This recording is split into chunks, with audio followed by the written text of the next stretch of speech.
Hey there guitar players, Anthony here at Cutting Edge Guitar, and in this lesson today I'm going to be following my recent series about helping you learn your fretboard better. So what we're going to be talking about today is scales applied to the CAGED system.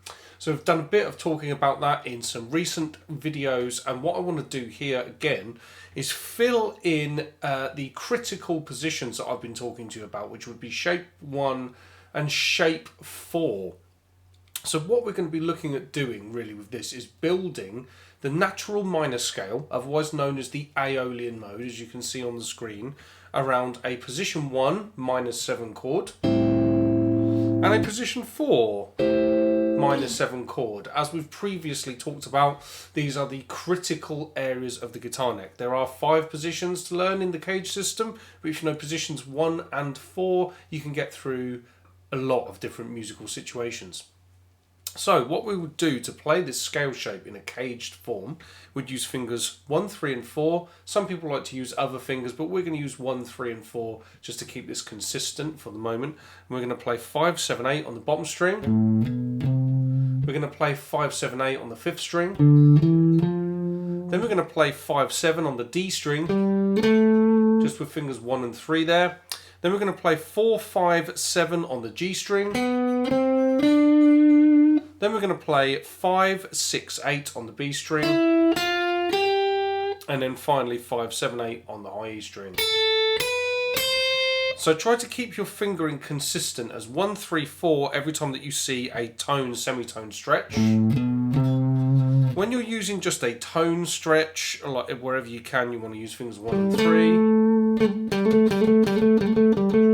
Then on the G string, for example, where we've got semitone tone, use fingers 1, 2 and 4. Now when you're playing up and down scales in this fashion, you probably want to use alternate picking as a default way to practice playing them. And another thing that you can see on the screen right now is I've included in here on the actual note markers themselves, you can see this is labelled as root. Then I've got major second. This, the way that the diagrams come out, that's not very easy to see, but that should say minor third or flat 3. We've got P4, which stands for perfect 4th, P5, perfect 5th, flat 6 or minor 6, and flat 7. So what that means, basically, we're looking at the intervals. So against our A minor 7 chord, the scale there gives us those intervallic relationships against the chord. So root 2, flat 3, 4, 5, flat 6, flat 7. Now this is there's a big conversation that we could have in here all about modes. So if you don't know about modes and all of that sort of thing, that's what I've talked about there. That's the intervallic construction of the natural minor scale. That's kind of how that all works, really. Modes is that seems to be a what's the word I'm looking for? It's kind of like a very confusing area for a lot of guitar players. If you want me to discuss that here on the channel, I can absolutely do that. So let me know in the comments if that's something you want to talk about. Also as well, my online platform, Cutting Edge Guitar, I do loads and loads of lessons all about that over there. At the moment, if you go to the link in my bio, there's just a free assessment tool that you can use which will help you diagnose your current guitar playing problems and give you some personalised feedback on how you can improve from there. That's totally free of charge to use, so go and check that out if you want to get some more help on those sorts of things. And like I say, modes and all of that stuff, let me know if you want to do some more on that, and yeah, we can go from there.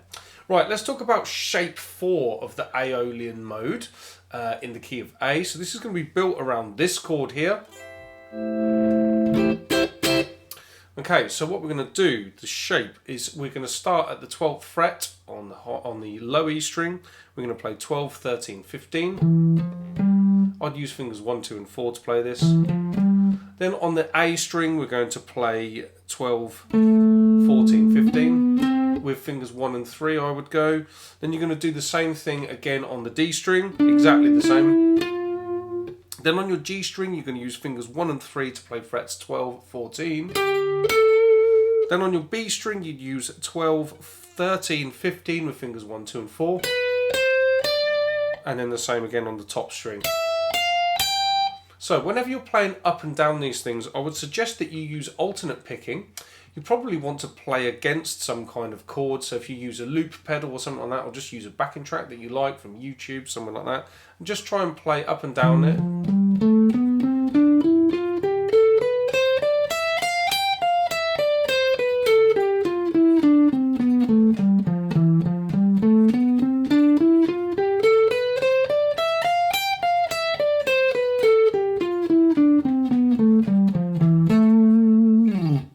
And as you can see there, I've just played the root note on the end so that it kind of brings it home and puts it into context. But they are the caged shapes for the A natural minor scale in the critical areas, shapes 1 and shapes 4.